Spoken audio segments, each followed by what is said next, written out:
Sal- Assalamualaikum warahmatullahi wabarakatuh. Salam sejahtera untuk kita semua.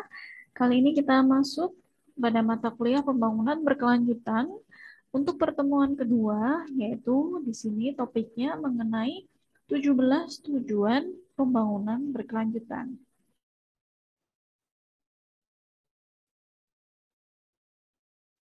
Oke, next slide. Nah, pada pertemuan kedua ini kita akan membahas 4 poin utama. Yang pertama yaitu mengenai 17 tujuan ya dari Sustainability Development Goals. Nah, poin kedua kita akan membahas betapa pentingnya kita mempelajari 17 tujuan dari pembangunan berkelanjutan ini. Lalu poin ketiga, kita akan membahas bagaimana kondisi dalam mencapai tujuan 17 pembangunan berkelanjutan tersebut di Indonesia. Lalu poin yang keempat, kita akan membahas tentang SDG Report pada tahun 2021. Nah, kita akan bahas yang pertama yaitu agenda pembangunan berkelanjutan. Jadi pada tahun 2000 itu PBB mengusung yang namanya Millennium Development Goals atau singkatannya adalah MDG. Di mana MDG tersebut memiliki 8 tujuan dan 17 target. Pada saat itu, fokusnya hanya pada kesehatan dan pembangunan di negara-negara berkembang. Lalu pada 25 September tahun 2015, PBB mengangkat agenda pembangunan berkelanjutan 2030, di mana pembangunan berkelanjutan 2030 tersebut memiliki 17 tujuan pembangunan berkelanjutan atau TPB. Dalam bahasa asingnya itu adalah 17 Sustainable Development Goals atau SDGs. Nah, tujuannya apa dari SDGs ini? Tujuannya adalah memiliki cetak biru atau blueprint, di mana masa depan itu yang lebih sejahtera dalam dunia yang berkelanjutan. Baik, saya akan next slide. Nah, ini adalah 17 tujuan agenda pembangunan berkelanjutan. Yang pertama adalah pengentasan kemiskinan. Jadi di sini kita diharapkan pada tahun 2030 itu dapat mengakhiri kemiskinan dimanapun dalam semua bentuk. Memastikan mobilisasi sumber daya yang signifikan dari berbagai sumber, termasuk melalui kerjasama pembangunan yang diperluas, dalam rangka menyediakan alat-alat yang cukup dan mudah diprediksi oleh negara-negara berkembang. Selain itu, diharapkan juga pada tahun 2030 itu menciptakan kerangka kerja kebijakan pada level nasional, regional, dan internasional yang berdasarkan pada strategi pembangunan yang berpihak pada yang miskin dan gender sensitif untuk mempercepat investasi dalam aksi-aksi pengentasan kemiskinan. Lalu pada poin yang kedua atau tujuan yang kedua yaitu adalah pengentasan kelaparan. Jadi di sini mengakhiri kelaparan, mencapai ketahanan pangan dan nutrisi yang lebih baik dan mendukung pertahanan berkelanjutan. Diharapkan pada tahun 2030 itu dapat menaikkan investasi termasuk melalui kerjasama internasional yang diperluas.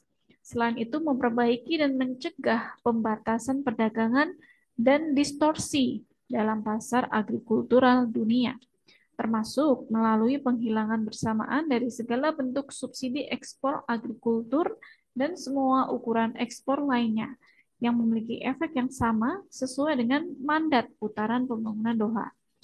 Lalu, pada tahun 2030 juga mengadopsi ukuran-ukuran yang dapat memastikan fungsi yang layak bagi pasar komoditi pangan dan turunnya dan memfasilitasi akses terhadap informasi pasar.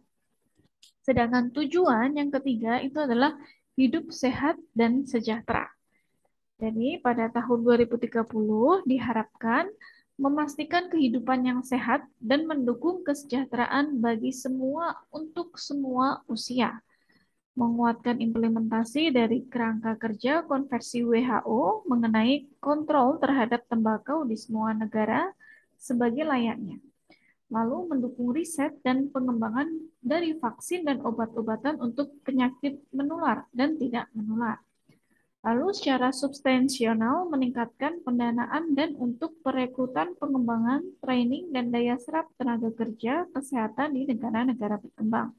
Selain itu diharapkan pada tahun 2030 menguatkan kapasitas di setiap negara, khususnya di negara berkembang untuk peringatan dini, pengurangan risiko, dan manajemen risiko kesejahteraan nasional dan global. Selanjutnya kita akan membahas pertemuan keempat, yaitu tentang pendidikan berkualitas. Jadi pada pendidikan berkualitas itu memastikan pendidikan yang inklusif dan berkualitas setara, juga mendukung kesempatan belajar seumur hidup bagi semua. Jadi diharapkan pada tahun 2020 secara substansial memperbanyak jumlah beasiswa yang tersedia, negara-negara berkembang, khususnya negara kurang berkembang, negara berkembang, kepulauan kecil, dan negara-negara di Afrika. Sedangkan pada tahun 2030 secara substansial meningkatkan penyediaan guru-guru yang berkualitas, termasuk melalui kerjasama internasional untuk pelatihan guru di negara-negara berkembang, khususnya negara kurang berkembang dan negara berkembang kepulauan kecil. Lalu untuk tujuan kelima yaitu adalah kesetaraan gender. Pada kesetaraan gender ini mencapai kesetaraan gender dan memberdayakan semua perempuan dan anak-anak. Diharapkan pada tahun 2030 itu melakukan reformasi untuk memberikan hak yang sama bagi perempuan terhadap sumber-sumber ekonomi dan juga akses terhadap kepemilikan dan kontrol terhadap tanah. Lalu diharapkan juga memperbanyak penggunaan teknologi terapan, khususnya teknologi informasi dan komunikasi untuk mendukung pemberdayaan perempuan. Selain itu, target pada tahun 2030 yaitu mengadopsi dan menguatkan kebijakan yang jelas dan penegakan perundang-undang untuk mendorong kesetaraan gender. Nah, di sini kita masuk ke tujuan ke-6, yaitu air bersih dan juga sanitasi layak, di mana memastikan ketersediaan dan manajemen air bersih yang berkelanjutan dan sanitasi bagi semua. Jadi target pada tahun 2030 itu memperbanyak kerjasama internasional dan dukungan pengembangan kapasitas kepada negara-negara berkembang dalam aktivitas dan program terkait air dan sanitasi, termasuk water harvesting, desalinisasi, dan efisiensi air. Selain itu juga mendukung dan menguatkan partisipasi masyarakat lokal dalam memperbaiki pengelolaan air dan sanitasi. Sedangkan pada pertemuan ketujuh, yaitu adalah energi dan air, energi bersih dan terjangkau. Ini adalah tujuan nomor 7, di mana memastikan akses terhadap energi yang terjangkau dapat diandalkan, berkelanjutan, dan modern bagi semua. Jadi pada tahun 2030, memperbanyak kerjasama internasional untuk memfasilitasi akses terhadap riset dan teknologi energi bersih, termasuk energi terbarukan, efisiensi energi, dan teknologi bahan bakar fosil yang lebih maju dan bersih. Lalu pada tahun 2030 diharapkan targetnya menambah infrastruktur dan meningkatkan mutu teknologi untuk suplai pelayanan energi modern dan berkelanjutan untuk semua negara berkembang.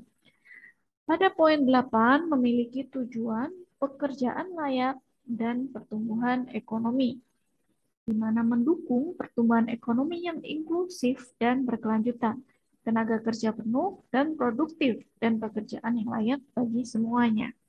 Sehingga pada tahun 2030, targetnya adalah meningkatkan bantuan untuk perdagangan aid for trade untuk negara-negara berkembang, terutama negara kurang berkembang, termasuk melalui kerangka kerja terintegrasi yang diperluas untuk bantuan teknis terkait perdagangan bagi negara-negara kurang berkembang.